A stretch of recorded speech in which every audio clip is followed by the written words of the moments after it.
everybody to our March meeting. I will formally open this meeting by acknowledging the District of Narungga and the traditional custodians of the land on which we gather. Our stewardship of this land and its waters is a shared responsibility, guided by respect for the communities we serve and the generations to follow. I'll welcome you all to stand for the opening prayer.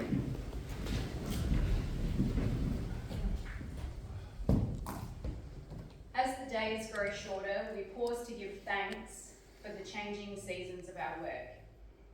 May we navigate the currents of our chamber with wisdom, respect and integrity. Grounded in our shared responsibility across the peninsula, let our contributions be thoughtful, our listening fair, and our decisions guided by care for the communities we serve. Thank you.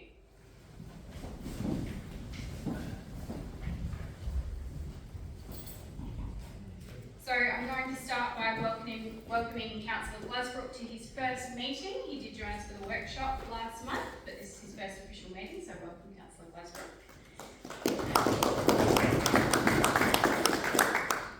So from the staff present tonight, we have Director Griffin, Director Guthberg, Director Compler, and we welcome the Chief Financial Officer, Matt, to the table as well. Welcome, Matt. Manager Macaulay also joins us, and we have our Governance Officer, Adele, joining Ali at the front table here. This month we have a leave of absence for Councillor Stock, and that's in accordance with Section 55A of the Local Government Act. So once we have the outcome of the state election, we will know whether Councillor Stock will be joining us again. Our apologies tonight, Councillor Lefebvre. And moving on to our conflict of interest, so I remind all elected members of their responsibility to disclose any general or material conflicts of interest in relation to the items under consideration. Any conflict of interest should be declared prior to the item for which it relates. Going on to the minutes of the previous meeting for confirmation, we just have the ordinary council meeting from the 11th of February 2026. Do I have a mover to confirm those minutes? Thank you Councillor Carruthers, and a seconder, Councillor Johns. All those in favour? That is carried. I don't have any motions on notice or questions on notice. Are there any questions without notice, councillors? No? Okay. So on to item 11.1, we have a petition. Port Julia Progress Association, on behalf of the residents of Osprey Street and Port Julia, request the sealing of Osprey Street. So we have a recommendation there, councillors. Do I have anyone to move that recommendation? Councillor Meyer, seconded by Councillor Bittner. All those in favour? That is carried.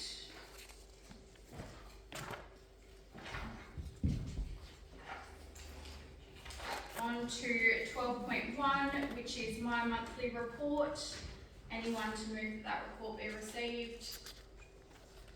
Councillor Boyle, seconded by Councillor Bittner, I think. Yep. All those in favour? That is carried. And 13.1, Councillor Clerk's monthly report as well. Someone to move that one?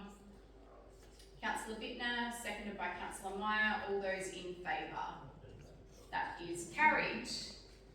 So onto the information agenda, councillors. Are there any items for exclusion or any questions on anything from the information agenda this month?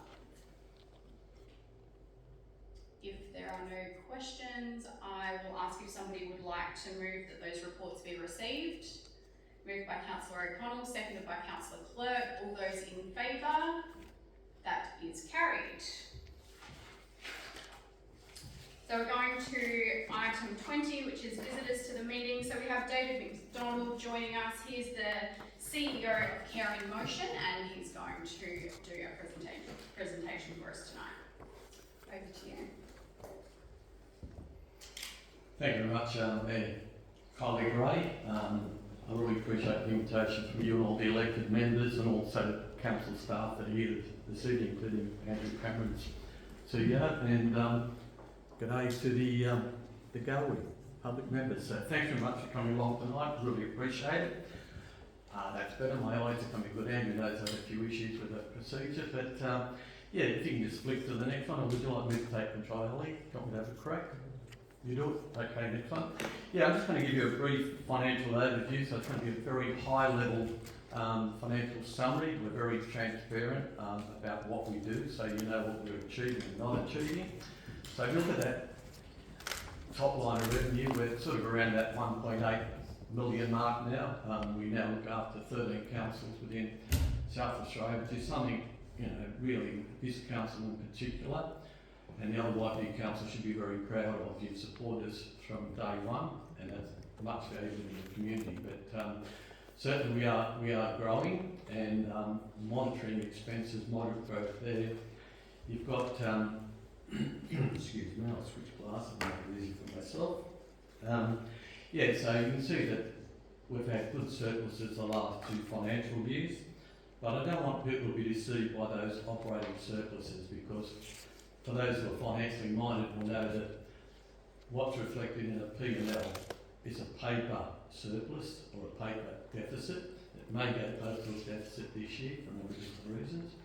But when we look at the capital investment we put back into the business, everything that we generate, surplus-wise, goes back into the business. So in the previous year, 24, we put just over 300,000 back into the business as capital expenditure.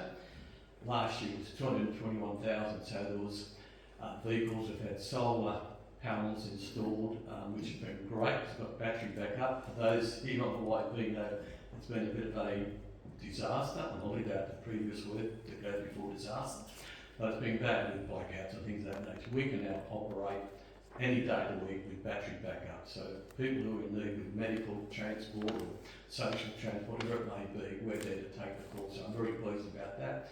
The other thing I've worked on since I've arrived is making sure we've got redundancy. If it really got bad with another COVID or something of that nature, we can also work remotely. Not as effective as I'd like, but we can work remotely. So as I said, big investment back into the business. So technically, in the prior year we had a slight loss, just last year 44,000 surplus when you take the capital expenditure into account. Next slide, please.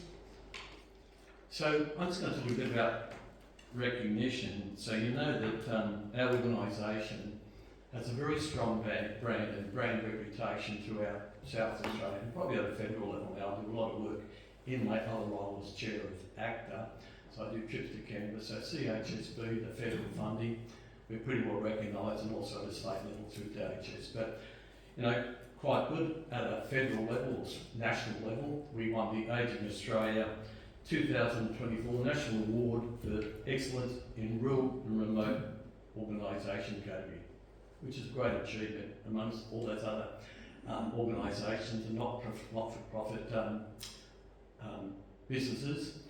Great achievement. The one I'm really proud of, we should be proud of, we're a finalist in the South Australian Premier's Business and Export Awards last year. We didn't win, but we're a finalist. First time that transport's ever been recognised in that category, so that's a bit of a thrill for us, and that is for you too. And finally, last year in the Channel 7 Community Service Awards, we're a finalist in two categories. I think we're the only organisation that were finalists in two categories. One was the community or not-for-profit group, and the other one was in the business sector. So it didn't win, but great to be nominated as well. So quite a good bit of achievement, recognition. Achievements, just a quick brief summary of the major ones. So I was thrilled, absolutely thrilled. I've been working on this since I've been there to get a decent wheelchair accessible vehicle. We've had them before, but they're a bit outdated and not as inclusive as we'd like. I want a vehicle that's all-purpose, can be on the road 6-7 days a week if needed. It has the capacity to carry a wheelchair passenger, but it doesn't sit in the shed and not being used. So if there's a demand, we put it on the road. It can carry up to 5 or 6 passengers with a wheelchair. But if a wheelchair comes up first, the request that always is the priority. So that was a great deal. $50,000 from Cooper's Foundation. We matched it with another $56,000. So we now got this great vehicle. I'm happy to get more in the future. The demand isn't quite there, but I think from an inclusive point of view, we should be doing it. Just installing the solar panels, which I touched on, the benefit to us in trying to manage and run more efficiently, reduce costs, we reckon that will give us savings of $4,000 to $5,000 per annum with those solar panels. So that's a bit of a win. The next one, it's a bit of a growing thing besides our transport. We've got the aged care volunteer visitor scheme, which is a federally funded program. People over 65 have access to that, and there's no charge to be involved. So what it is, we just match up volunteers against people that are lonely, isolated, maybe families moved on, maybe a partner's died, something of that nature, and that's really progressing well. So as of 1st of July this year, I mean, we were hoping for 100 grand, we didn't get it, because the government's very tight on funds right now, very tight to be honest. But we managed to pick up around $37,000. So we've actually got extra placements, so we can actually bring more people in and prevent more isolation. There is a bit of suggestion that if the government should be reported, but why people don't get suddenly turn 65 and get an early, we know what happens. But that can happen at any age with mental health issues, depression, etc. So it'd be better if it was a more encompassing scheme. Yeah, I think most people in the room would know we do a lot in the community, whether it's supporting shows. We have Essentials Days, which we had one here in Middleton back in January this year. We did one in Balaclava, I think it was in February. I was instrumental going back quite a few years now in bringing the Regional Disability Ageing Lifestyle Expo to Cadena, which happens every year now. I did that in conjunction with the previous CEO at Catalyst. There's been a few changes there, we're still involved, but in the early days we were a sponsor of that, started from a conversation I had with the previous CEO of the Catalyst Foundation, so quite proud of that. But happy to speak at any, whether it be Progress, Rotary, any group or whatsoever, to talk about our services and try and expand that. And also, I'm not going to dwell on this, but we've finalised through ACTA in my other role, which is a non-paid volunteering role, by the way, I should state that. We did a national community transport pricing model. It's the first time an evidence-based model of this has ever been done. Even the department who are funding us haven't done it. I think they're a bit scared of it now because it highlights that in regional, remote country areas we're heavily underfunded. There's been other programs we've done or studies, such as movement and place consulting, which highlighted that transport providers in the city, due to population, are probably overfunded or make around $10, can I use the word profit there, but $10 profit per trip in city areas where our good friends where we live in the regions are out of pocket by roughly $35 per trip. So this is something we're advocating for. We need that council can do. Love your support, but we're working hard on it. We've made presentations to Canberra. IHACPA is certainly, we've given all that paperwork, they love it. They think it's a great model. So we're gradually pushing that around, but I'm not going to bog the meeting down now. There was a good article in the Adelaide Plains newspaper a few weeks back, so if you like, Andrew, I'll send that to you. You can distribute if you like. I won't bog it down now because it's a pretty large document, by the way. That's a good summary in the paper. Now, skipping ahead, the good news here, the usage of our passenger network continues to be very strong on the Yorke Peninsula. So looking at the YT only, there was nearly 3,000 trips last financial year. In total, we had nearly 16,000. So YP Council, in particular, represents 19% of all those trips that we're now currently doing. So that shows, probably highlights the ageing demographic we have here, ageing population, the need of becoming more frail, and we're a long way from good specialist service, which is something I always push. I think you all know that here, about the lack of quality specialists and the need to go to Adelaide. So for the first half year, or up to December I should say, so just remember I said there was nearly 3,000 trips the first half. It's up to 1,600 already, which suggests, all going well, January's been quiet, we'll probably exceed last year's figures. So demand is growing for our services, and that doesn't surprise you with ageing population. I think we're all aware of that. I wish government, federal government in particular, were more aware of it. Passengers we carried in the first last year, was it 1,900 passengers, so far this year 1,500. So that could virtually double. So let's be aware the demand is increasing. Volunteers, we're pretty well represented here with 64 volunteers. It's currently sitting at 54. That fluctuates. You've got people at the top end Once they hit 80, 85, they're not allowed to drive anymore, and some get knocked out earlier, so to speak, not knocked out, but taken out because they're not medically fit to drive. We can't limit a vehicle, and we have to abide by our regulations and all those sort of things. And some just tend to move, or during the winter months, our active volunteers decline because they go north, as great nomads do. Yep.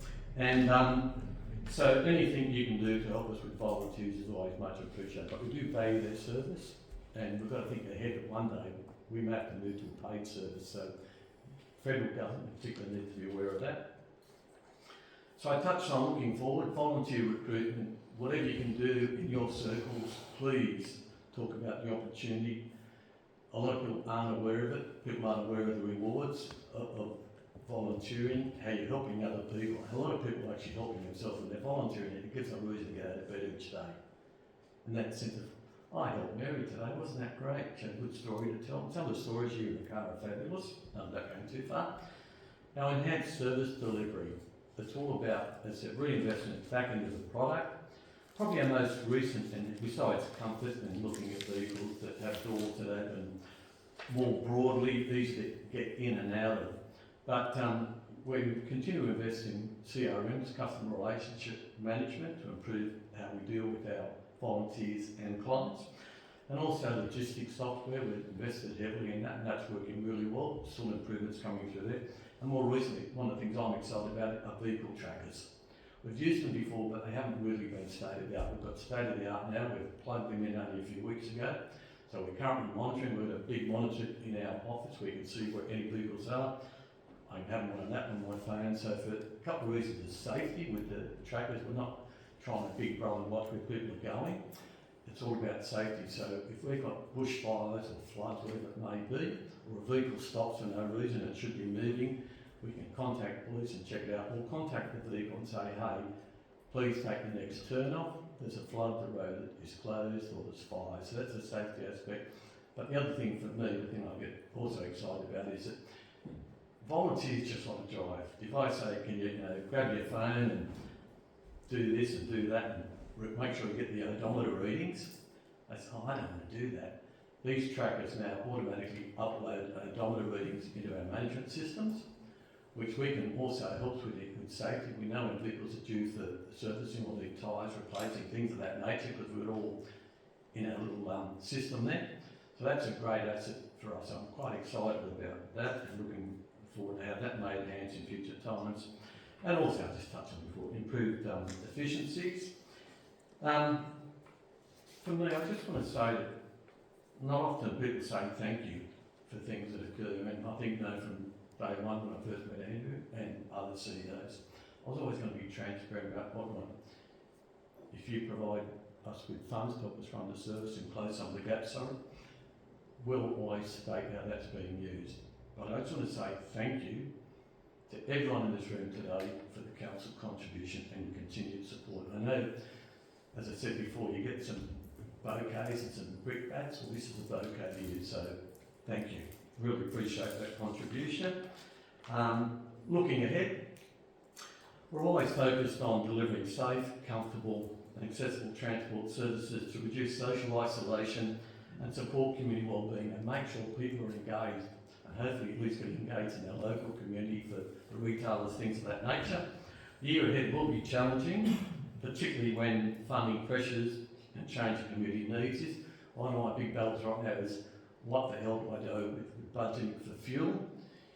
Is it going to be, up 15%, 20%? So that's going to be a real just pluck it out of the sky type number. And if the war in Iran and Israel continues, what effect will that have on our CPI increases? I think the Reserve Bank is suggesting they want it between 2 and 3. I think the Feds are currently running on inflation rates about 4.2. That may go well over 5. So it's going to be a tough year trying to decide what we should budget for and try to work within that budget. Financial priorities continue to diversify income resources to reduce reliance on government funding. Since I started, it has come down from probably about 80% to around 70%, so I'm a bit low. I'd like to get that reduced more. So I've got to think of more innovative ways. I think of how can we get funds from other sources or sponsors, which I've sold a few of, which I really appreciate. Investing strategically in our fleet. that's critical for us, and facilities to maintain a quality service. Building on the partnerships with councils, as I said, which we really value and appreciate, community organisations to secure sustainable support. Sorry, too much coffee today. And also the other challenge that any business, council included, is managing cash flow and reserves to maintain financial stability. There's lots of things we'd like to do, but what are the essential things we must do now and then consider for the future?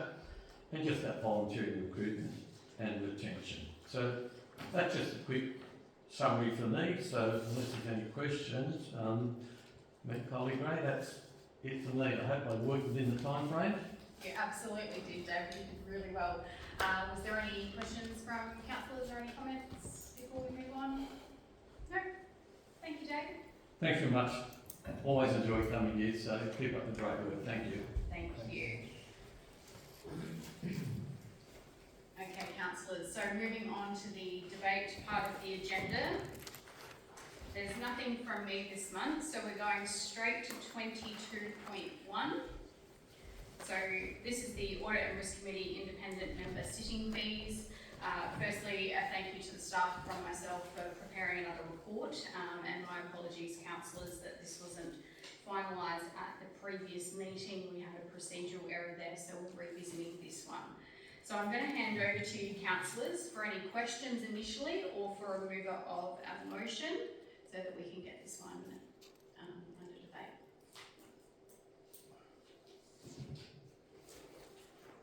Councillor Nye? I'll move the motion as submitted.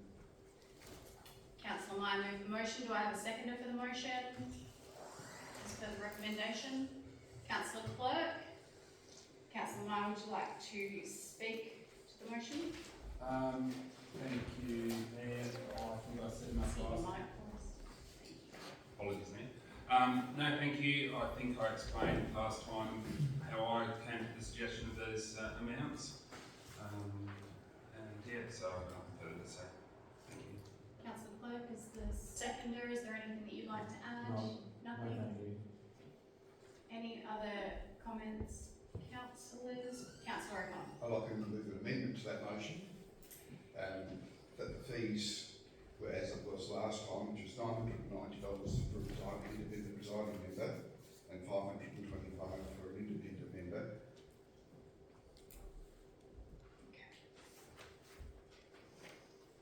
So Councillor O'Connell's moved an amendment. Do I have a seconder for the amendment? Councillor Bittner? Would you like to speak to the amendment? No, I leave that as per comments last month, and I support the amendment. So, I've got the notes written down on this one. So we're actually voting on the amendment first. If there's any other comments on the amendment itself, I can take them now. No? Okay.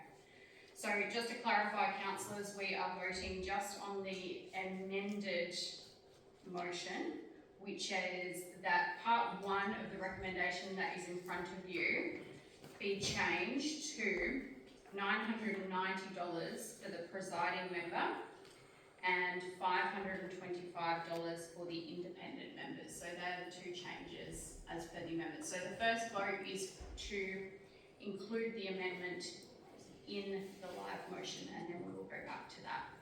So all those in favour of the amendment? Those against? So the amendment is lost.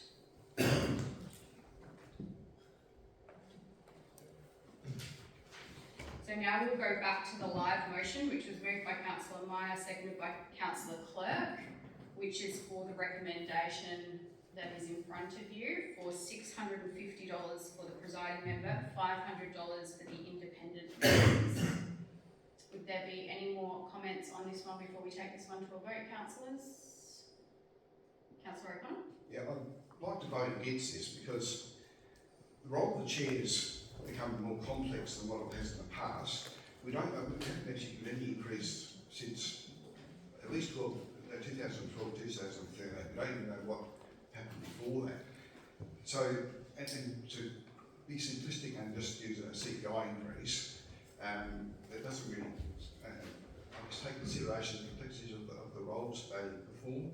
We're looking at getting quality people, because it's a very important role for council to have people that have a variety of skills, and just being a member of that committee, you sort of think the people that, you know, I've got those sort of skills, that having the confidence when they bring up things or they support things too from an independent point of view rather than, I guess, the way we view it, I find very valuable.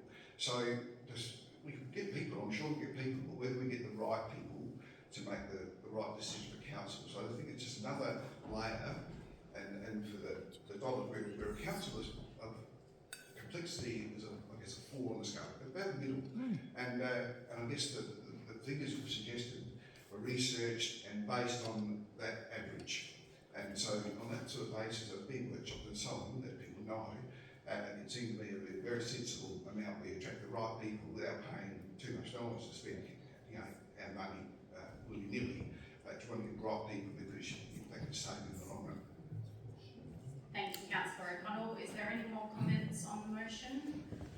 I will add as well a question. Can I just throw that in quick? Oh, question that I asked the CEO just in relation to point 3. So even though we are potentially endorsing the annual review, that will still be brought back to council. So that's not an automatic review based on CPI. So you will see this as an item come up as well. So I just thought I'd better throw that in. Councillor White. Mayor, I'm hoping everyone else has had their chance to speak. I would like to close. I think we covered the issue in relation to attracting appropriate candidates.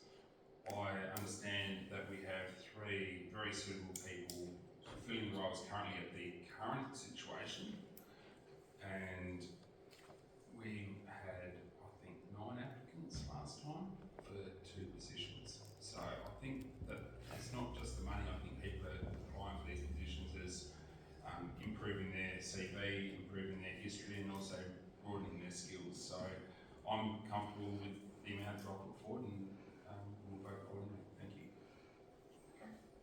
So we'll take this to the vote now, councillors. All those in favour of the motion? Those against? That is carried. Can I call for a division, please? Absolutely you can. So a division is a new vote. So I'm going to ask all of those that wish to vote in favour to stand, and your names will be recorded in the minutes.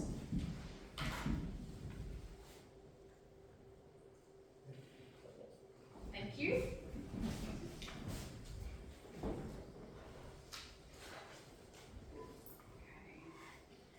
Moving to 22.2. This is the appointment to Community Group, Wool Bay Progress Association and Hardwick Bay Progress Association. So this is due to my change in role. There is a recommendation there that we appoint Councillor Gladsbrook to those 2 Progress Associations. So fairly straightforward. We just want to make sure that they have representation from council. Do I have a mover for that? Councillor Hoyle, seconder Councillor Clerk. If there's no more discussion, councillors, all those in favour? That is carried. And we'll get in touch with those progress associations and let them know of that outcome.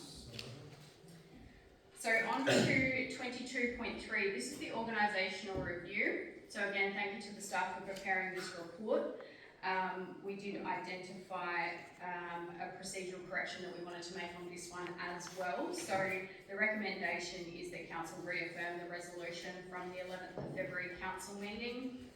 We have progressed as well with a presentation at the last workshop. Do I have a mover for that motion? Councillor Hoyle, seconded by Councillor Clerk.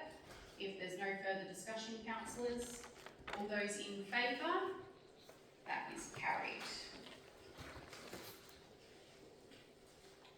On to 22.4, the policy review. This is policy number 138, the caretaker policy.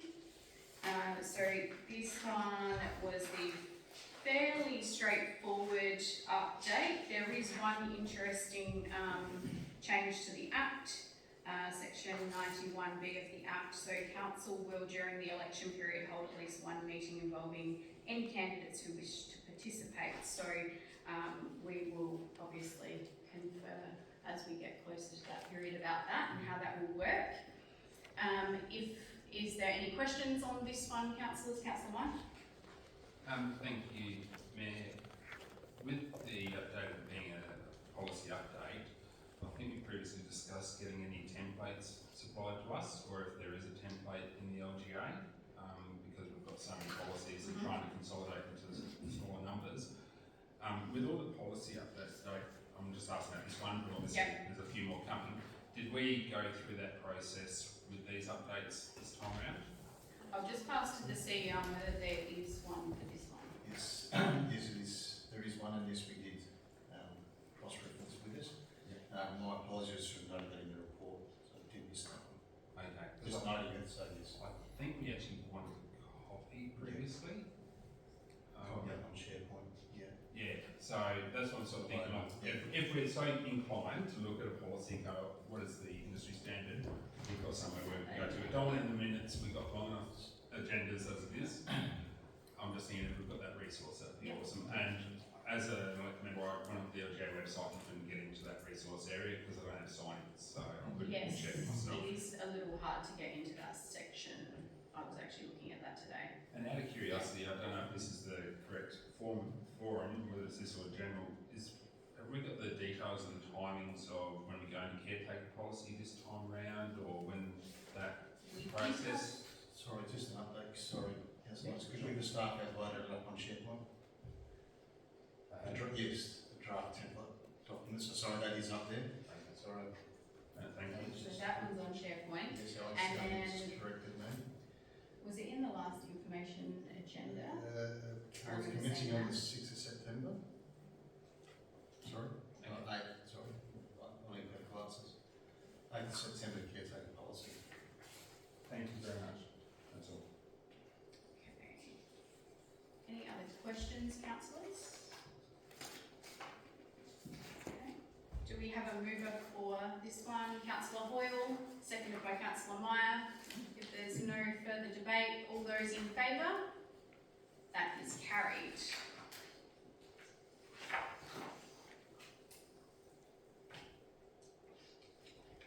.1, so we're over to corporate and community services. So this is another new policy number 208, responsible use of generative artificial intelligence policy. So we had a presentation on this one to the workshop. Over to you, councillors, if there's any questions or if somebody would like to move the motion. Councillor Bittner? I would like to move the motion, please, and pass on the comment from this came to our audit committee meeting, and staff were very impressed with the initiative that our staff had shown.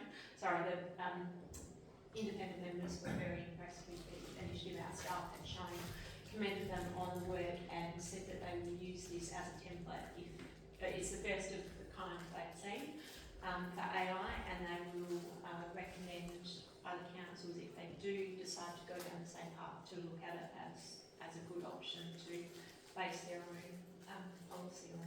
Excellent feedback. Do I have a second for that one? Yeah, and did have the comments and seconded. Excellent, thanks councillor O'Connell. If there's no further comments, councillors, we'll take this one to the vote. All those in favour? That is carried.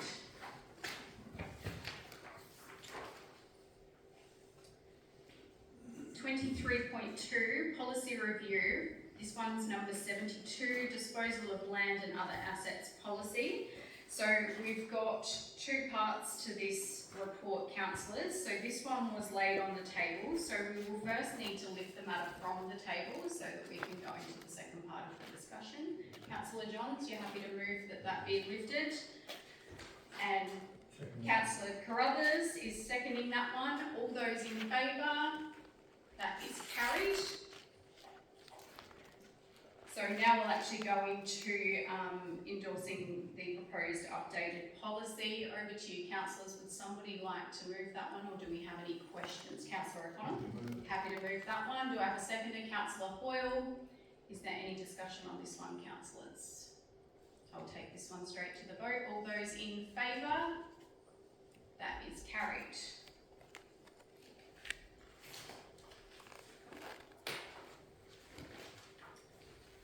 23.3, policy and procedure review. This is records management document suite. So we have a recommendation there, councillors. Is there any questions, or would somebody like to move a motion? Councillor Ryan, you happy to move that one? Seconded by Councillor Bittner. Neither need to speak to that one. No. If there's no other comments, councillors, all those in favour? That's carried.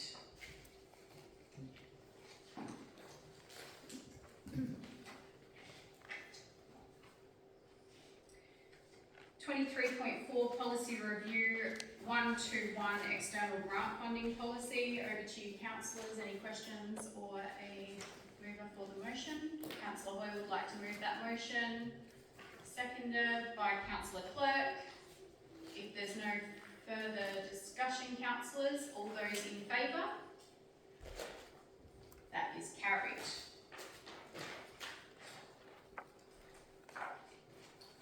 (23.5) this is our financial report as at the 28th of February 2026. Any questions in relation to the finance report, or would somebody like to move that be received? Councillor Hoyle, you'd like to move that recommendation, and seconded by Councillor Bittner. Any further discussion, councillors? All those in favour? That is carried.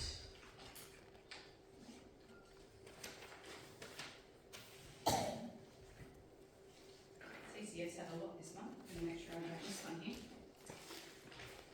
Okay, so 23.6 December quarterly budget review for 25-26. Over to you, councillors. Same question. Any questions on this one, or would somebody like to move that recommendation? Councillor Hoyle would like to move the recommendation. Do I have a seconder? Councillor Meyer. Any discussion on this one, councillors? We'll go straight to a vote then. All those in favour? That is carried. One more for CCS. So 23.7, the long-term financial plan annual review. Over to you, councillors. Any questions on this one? Councillor, happy to move that one. Moved by Councillor O'Connell, seconded by Councillor Hoyle. There's no further discussion. I will take that one straight to a vote. All those in favour? That is carried.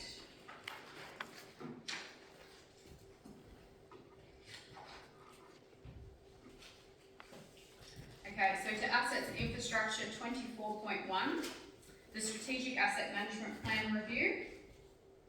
So this is to present the plan for public consultation, councillors. Is there any questions in relation to this, or would somebody like to move? Councillor Hoyle would like to move that recommendation. Councillor Johns would like to second that.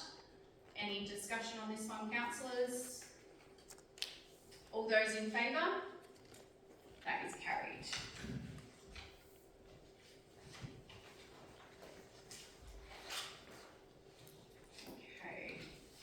Development services, so 25.1, access advisory working party minutes. We have a recommendation there, councillors, with some commitments. You'd like to move that. Councillor Carruthers has moved that one, and seconded by Councillor O'Connell. Would either of you like to speak to that one? No? No? Anyone else like to add any comments before we take it to a vote? All those in favour? That is carried.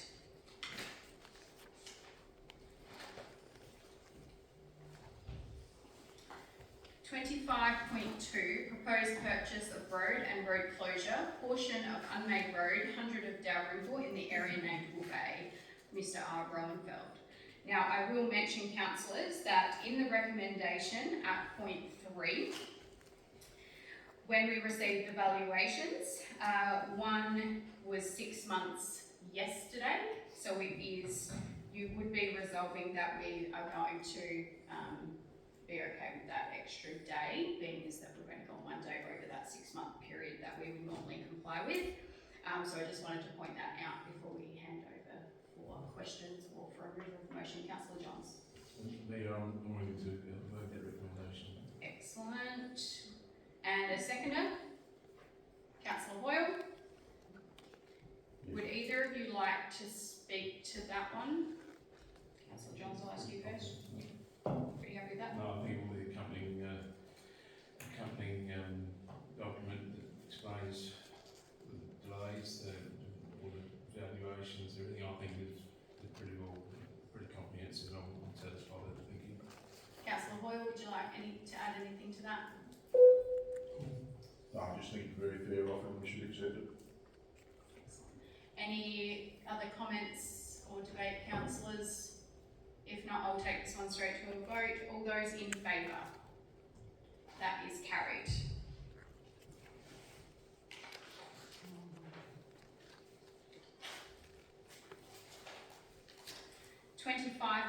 .3, revocation of community land, allotment 25, 4 Edward Street, 100 of Melville, which is in Yorktown.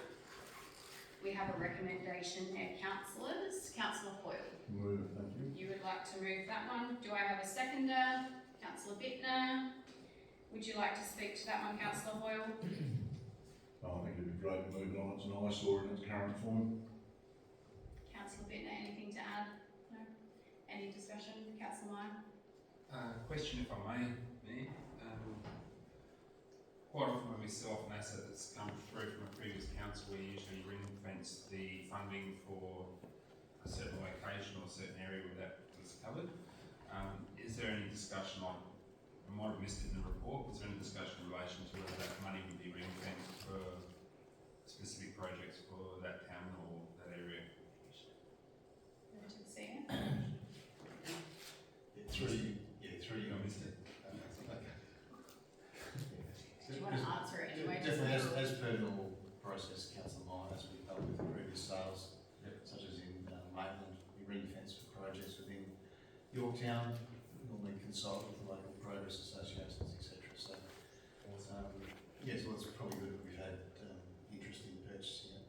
It was housing the, it was housing one of the community cars there for well over a decade, from memory, so.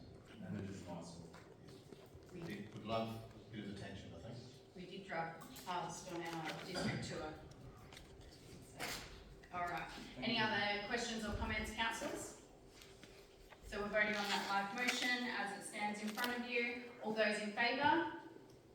That is carried.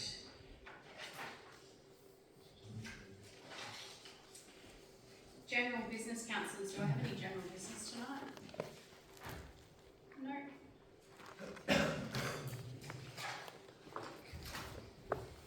So we're just going to go through the section 90 orders for the confidential part of the meeting this evening. So we'll start with 27.1, request for quotation solar and battery initiative. Do I have a mover for that one? Councillor Clerk, seconded by Councillor Hoyle. All those in favour? That is carried. 27.2, stabilisation works program 25-26 for the Ardrossan Road. Someone to move that one. Councillor Hoyle, seconded by Councillor Bittner. All those in favour? That is carried. 27.3, Section 91, confidential order extension, Ardrossan and Edithburgh Jetty pole replacement for tender 258 of 2024. Moved by Councillor O'Connell, seconded by Councillor Clerk. All those in favour? That's carried. 27.4, land acquisition, South Coast Road, Foul Bay. Someone to move that one. Councillor Clerk, seconded by Councillor Bittner. All those in favour? That is carried. And 27.5, Chief Executive Officer Performance Review. Someone to move that one. Councillor O'Connell, seconded by Councillor Clerk. All those in favour? That is carried. Thank you to our gallery. We will now secure the chamber for the confidential part of the meeting.